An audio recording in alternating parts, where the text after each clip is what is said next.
বন্ধু বান্ধৱীসকল CISF recruitment আহি গৈছে 2025 য'ত আছে 1161টা constable tradesmen vacancy online apply কৰিব পাৰিব ইণ্টাৰেষ্টেড কেণ্ডিডেটে চাওঁ আহক আপোনালোকৰ CISFৰ যোনটো লাষ্ট ডেট আছে ফৰ্ম ফিল আপৰ সেইটো হৈ গ'ল 3 এপ্ৰিল 2025 CISF অৰ্থাৎ চেণ্ট্ৰেল ইণ্ডাষ্ট্ৰিয়েল ছিকিউৰিটি ফ'ৰ্চ যোনটো এডভাৰটাইজমেণ্ট ৰিলিজ কৰিছে ৰিক্ৰুইটমেণ্টৰ কাৰণে 1161টি constable tradesmen vacancy in CISF আৰু এলিজিবল কেণ্ডিডেটে এপ্লাই কৰিব পাৰিব আৰু যাৰ ইণ্টাৰেষ্টেড আছে তেওঁ এপ্লাই কৰিব পাৰিব আৰু নেম অফ দ্য পষ্টকেইটা আমি চাম এইটো নেম অফ দ্য পষ্ট আছে কনষ্টেবল আৰু ট্ৰেডছমেনৰ নাম্বাৰ অফ পষ্ট ইয়াতে আছে 1161 পোষ্ট ৱাইজ ভেকেঞ্চি আছে পোষ্ট ৱাইজ ভেকেঞ্চি কুক আছে 493 কোবলাৰ আছে 9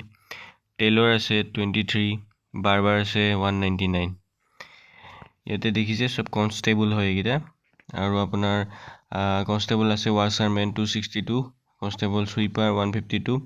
পেইণ্টাৰ আছে 2 কাৰ্পেণ্টাৰ আছে 9 ইলেক্ট্ৰিচিয়ান আছে 4 মালি আছে 4 আৰু ৱেল্ডাৰ আছে 1 চাৰ্জ মেচ আছে 1 MP attended 2 আছে এইটো পে লেভেল পে স্কেলটো আছে চাই ল'ব আপুনি প'ষ্ট কৰি ইয়াতে এডুকেশ্যনেল কোৱালিফিকেশ্যনটো যোনটো আছে সেইটো মই আপোনালোকক কৈ দিছোঁ ইয়াতে মেট্ৰিকুলেশ্যন হ'ব লাগিব আৰু skill trades on or before closing date of recipient online application form আৰু ইণ্ডিয়ান চিটিজেন হ'ব লাগিব আৰু বাৰবাৰ বুট মেকাৰ কোবলাৰ ট্ৰেইলৰ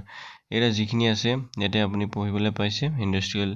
ITI কৰা হ'ব লাগিব personnel prefer matriculation equivalent recognise for unskilled trade অকল সুইপাৰজনেহে এপ্লাই কৰিব পাৰিব আৰু বেলেগ যিকোনো পষ্টত এপ্লাই কৰিবলৈ স্কিল হ'ব লাগিব এজ লিমিট ইয়াতে দিয়া আছে দেখিছে এজ লিমিটটো 18 বছৰৰ পৰা 23 বছৰলৈকে ভিতৰত দিয়া আছে ডেটটো দিয়া আছে ইয়াতে প'ষ্ট কৰি চাই ল'ব এজ ৰিলেক্সেশ্যন দিয়া আছে ইয়াতে SC ST 5 years আৰু OBC আছে 3 years এপ্লিকেশ্যন ফিজটো হৈ গ'ল আদাৰ্ছ 100 টকা SC ST ESM and female nil payment of mode net banking credit card debit card rupee cards and UPI through cash in SBI branches by generating SBI চালান ঠিক আছে এতিয়া আপোনালোকে জবটোৰ কাৰণে এপ্লাই কেনেকৈ কৰিব এপ্লাই কৰিবলৈ কাৰণে পৰ্টেলত যাব লাগিব মই আপোনালোকক ডেছক্ৰিপশ্যনত লিংকটো দি দিম তাতে গৈ পেলাই অনলাইন ফৰ্ম ফিল আপ কৰিব লাগিব ৰেজিষ্ট্ৰেশ্যন কৰিব লাগিব দেন অনলাইন ফৰ্ম কৰিব লাগিব পাৰ্চনেল ডিটেইলছ দিব লাগিব এডুকেশ্যনেল ডিটেইলছ দিব লাগিব পাছপৰ্ট সাইজ ফটো দিব লাগিব সিগনেচাৰ দিব লাগিব তাৰ পৰা আপুনি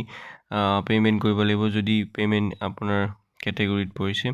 আৰু এট দ্য এণ্ড এপ্লিকেশ্যন ফৰ্মখন প্ৰিণ্ট আউট কৰি পেলাই উলিয়াবলৈ নাপাহৰিব ইয়াতে লাষ্ট ডেট অফ সাবমিশন দিয়া আছে যিহেতু ষ্টাৰ্টিং ডেটো দিয়া আছে 5 মাৰ্চৰ পৰা ষ্টাৰ্ট হ'ব 3 এপ্ৰিলত বন্ধ হৈ যাব 2025 ইয়াতে দেখিছে এইটো CISF ইণ্ডাষ্ট্ৰিয়েল ছিকিউৰিটি ফ'ৰ্চৰ মানে চেণ্ট্ৰেল ইণ্ডাষ্ট্ৰিয়েল ছিকিউৰিটি ফ'ৰ্চৰ যিহেতু ৱেবছাইট হয় এইটো ৰিক্ৰুইটমেণ্টৰ মই আপোনালোকক ডেছক্ৰিপশ্যনত লিংকটো ধুনীয়াকৈ দি দিম তাতে গ'লে মানে আপোনালোকে এই ৱেবছাইটটোত আহিব পাৰিব ইয়াতে দেখিছে নিউ ৰেজিষ্ট্ৰেশ্যনৰ কাৰণে নিউ ৰেজিষ্ট্ৰেশ্যন অপশ্যন আছে ইয়াতে ক্লিক কৰি দিব ক্লিক কৰি দিয়াৰ পিছত CISFৰ যোনটো অফিচিয়েল ৱেবছাইট আছে এইটো ওলাই যাব ইয়াতে দেখিছে মই এইটো আপোনালোকক ডেছক্ৰিপশ্যনত লিংকটো দি দিম নেম ভৰাবলৈ ইয়াতে কৈছে ডিটেইলছ বেছিক ডিটেইলছ আৰু নেমটো মেট্ৰিকুলেশ্যন ছেকেণ্ডেৰী এক্সামিনেশ্যন চাৰ্টিফিকেটত যোনটো আছে সেইটোৱে ভৰাবলৈ কৈছে আৰু চেলুটেশ্যন ইউজ কৰিবলৈ মনা কৰিছে মিষ্টাৰ মিছেছ এইবিলাক লগাব মনা কৰিছে নামটো এগেইন ভেৰিফাই কৰিব কৈছে ইয়াতে পুট আউট কৰি আৰু আপোনাৰ নামটো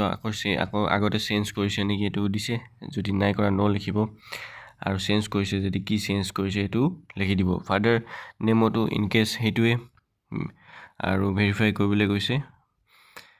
মাদাৰ নেমটো ইন কেছ সেইটোৱে মেট্ৰিকুলেশ্যন ছেকেণ্ডেৰী এক্সামিনেশ্যন যিটো আছে সেইটোৱে আৰু ভেৰিফাই কৰিব কৈছে মাদাৰ নেমটো আৰু ডেট অফ বাৰ্থটো আপোনাৰ মেট্ৰিকুলেশ্যন চাৰ্টিফিকেট ছেকেণ্ডেৰী এক্সামিনেশ্যন চাৰ্টিফিকেটত যোনটো আছে সেইটোৱে পুট আউট কৰিব কৈছে ভেৰিফিকেশ্যন কৰিব কৈছে জেণ্ডাৰ পুট আউট কৰিব কৈছে তাৰ পৰা ভেৰিফাই কৰিব কৈছে আপোনাৰ জেণ্ডাৰটো আৰু ইয়াতে কেপচাৰটো পুট আউট কৰি পেলাই ছাবমিট কৰিলে ৰেজিষ্ট্ৰেশ্যন হৈ যাব